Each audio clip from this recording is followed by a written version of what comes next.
ఈ సముద్రం లోతెంతో మీకు తెలుసా? చెప్పడం చాలా కష్టం. ఎందుకంటే మన శాస్త్రవేత్తలు ఈ భూమిని దాటి పైకి ఎంత ఎత్తుకైనా వెళ్ళగలిగే రాకెట్ని కనిపెట్టారు. మన భూమిపైన పరిగెత్తే వాహనాలను కనిపెట్టారు. అలాగే నీటిపైన వెళ్ళే షిప్స్ని కనిపెట్టగలిగారు. అలాగే కొంత లోతులో ఉండగలిగే సబ్మెరైన్స్ని కూడా కనిపెట్టగలిగారు.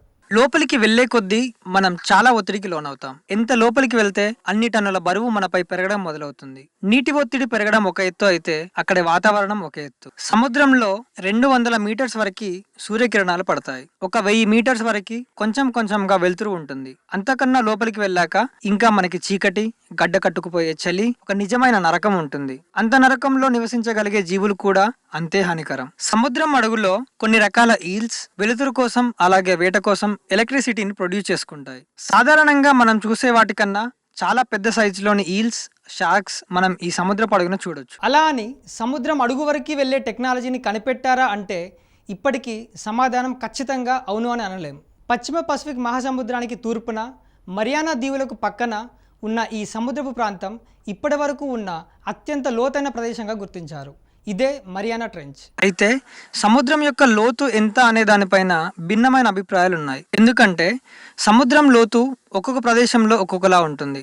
దీని వలన అసలు సముద్రం యొక్క అత్యంత లోతు ఎంత అనే దానిపైన భిన్నమైన అభిప్రాయాలు వచ్చాయి. 1870 సంవత్సరంలో హెచ్ఎంఎల్ ఛాలెంజర్ అనే బ్రిటన్ సంస్థ కేవలం సముద్రపు లోతును కనుక్కునే ప్రయోగాన్ని మొదలుపెట్టింది. ఈ ప్రయోగాన్ని చాలా సాధారణమైన పద్ధతిలో చేయాలి అనుకున్నారు. ఈ ప్రయోగంలో ఒక తాడికి చివరన బరువును ఉంచి సముద్రం లోపలికి వదిలి సముద్రపు అడుగున చేరే వరకు దాన్ని పంపి ఆ తర్వాత ఆ తాడు పొడవుని లెక్కిస్తే సరిపోతుంది. ఇదే వాళ్ళ ఆలోచన. ఈ ప్రయోగాన్ని జపాన్, ఆస్ట్రేలియా మధ్యలో ఉన్న మరియానా దగ్గర చేయాలి అనుకున్నారు. అయితే వాళ్ళు అనుకున్నది ఒకటి అయితే ఇక్కడ జరిగింది ఒకటి. అనుకున్నట్టుగానే వాళ్ళు అన్ని తయారు చేసుకున్నారు. కానీ వాళ్ళు నీళ్ళలోకి వదిలిన తాడు వెళుతూనే ఉంది. ఎన్ని తాళ్లు పెనవేసినా అది అడుగుకు మాత్రం చేరుకోవడం లేదు. వాళ్ళు ఉపయోగించిన తాడు ఒక్కొక్కటి 1 కిలోమీటర్ దూరానికి సరిపోతుంది. అలాంటి తాళ్లను వాళ్ళు 11 ఉపయోగించారు. అంటే ఆ లోతు దాదాపు 11 కిలోమీటర్లు. అంటే మన ఎవరెస్ట్ శిఖరాన్ని తలకిందులుగా చేస్తే ఎంత లోతో అంతకన్నా కొంచెం ఎక్కువనే. మరియానా ప్రదేశం సగటున 1500 మైళ్ళ 2550 కిలోమీటర్ల పొడవు, 43 మైళ్ళు అంటే 69 కిలోమీటర్ల వెడల్పు ఉంటుంది. దీని లోతు అత్యంత ఎత్తైన ఎవరెస్ట్ పర్వతం కన్నా చాలా ఎక్కువ. 2550 మీటర్ల వెడల్పుతో అర్ధచంద్రాకారంగా ఉన్న ఈ ప్రదేశాన్ని మరియానా ట్రెంచ్ గా పిలుస్తున్నారు. 1960 జనవరి 23న డాన్ వాల్ష్ తన స్నేహితుడు జాక్విస్ ప్రికార్డ్ ఇద్దరూ కలిసి మరియానా ట్రెంచ్ అడుగు భాగం వరకు వెళ్లి ఒక చరిత్ర సృష్టించారు. కానీ వాళ్ళు ఆ అడుగు భాగంలో 23 నిమిషాల కన్నా ఎక్కువసేపు ఉండలేకపోయారు. వాళ్ళు అడుగు భాగం చేరుకున్న కొంత సమయానికి వాళ్ళు వెళ్లిన సబ్మెరైన్ యొక్క అద్దం ఆ సముద్రపు ఒత్తిడికి బీటలు వాడడం గమనించారు. ఈ కారణం చేతనే వాళ్ళు వెళ్లిన 23 నిమిషాలలో మళ్ళీ బయటికి రావడం జరిగింది. ఆ సమయంలో వాళ్ళు ఆ అడుగులో కొన్ని ఫొటోస్ కూడా తీసుకురావడం జరిగింది. అలా వారికి అక్కడ కొన్ని ఆధారాలు లభించాయి. ఈ మరియానా ట్రెంచ్ లోతుని అయితే అంచనా వేయగలిగారు. కానీ ఆ లోతుకు వెళ్ళగలిగిన వాళ్ళు మాత్రం లేరు. సముద్రం లోపలికి వెళ్ళాలి అని అంటే ప్రాణాలపైన ఆశలు వదులుకోవాలి. మనకి బయట కనిపించే సముద్రం చాలా అందంగా ఉంటుంది. కానీ లోపలికి వెళ్ళే కొద్దీ అసలైన నరకాన్ని చూపెడుతుంది. ఆ తర్వాత 2012 సంవత్సరంలో టైటానిక్, అవతార్ సినిమాస్ డైరెక్టర్ అయిన జేమ్స్ కెమెరూన్ కూడా మరియానా ట్రెంచ్ అడుగు భాగానికి చేరుకోవడం జరిగింది. అయితే వెలుతురులో కూడా కనిపించని చాలా ప్రమాదకరమైన జీవులు ఉండేవని, అందుకే ఇక్కడ ఎక్కువసేపు ఉండడం కూడా చాలా ప్రాణాపాయం అని చెబుతుంటారు.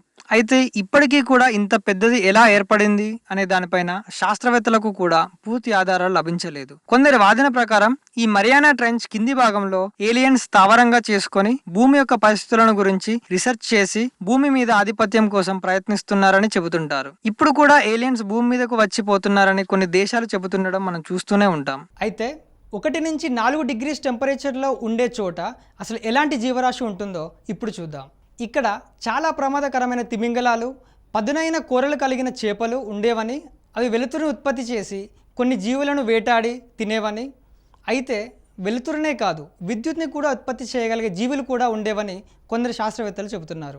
మనందరికీ తెలిసిన విషయమే, మన భూమిపైన 30% నేల ఉంటే మిగిలిన 70% నీరే ఉంది అని. అంటే మన భూమిపైన ఎక్కువ భాగం సముద్రాలదే. అలాగే ఈ సముద్రంలో మనకు తెలియని, మనం ఎప్పుడూ చూడని చాలా రకాల అంతు చిక్కని జీవరాశులు కూడా ఉన్నాయి. ఎక్కువ శాతంగా మన భూమిపైన ఉన్న సముద్రాల లోతు 1 కిలోమీటర్ వరకు ఉంటుంది. దాని తర్వాత ఉండే సముద్రం అంతా కూడా స్ట్రేంజర్ జోన్. ఇదే డేంజర్ జోన్ కూడా. ఎందుకంటే ఇక్కడే చాలా ప్రమాదకరమైన జీవరాశులు ఉంటాయి. పదునైన కూరలు కలిగినవి, అలాగే కరెంట్ ను ఉత్పత్తి చేసుకునేవి. మన భూమి మీద ఉన్న మినుగురు పురుగుల మాదిరిగా కొన్ని వెలుతురును కూడా ఉత్పత్తి చేసుకుంటాయి. సముద్రంలో మనం చూసే జీవరాశులు చాలా వరకు మనం ఎప్పుడు చూడనివి, ఎప్పుడు ఊహించనివి కూడా. కొన్ని జీవరాశులను చూడగానే మనం అది గ్రాఫిక్సా లేక నిజమా అని భ్రమలో పడతాం. అదేవిధంగా డైనోసర్లకు సమానమైన పెద్ద పెద్ద మాన్స్టర్స్ కూడా ఉండేవని, కానీ వాతావరణ మార్పుల కారణంగా అవి మరణించాయని ఇంకొందరు శాస్త్రవేత్తలు చెబుతున్నారు.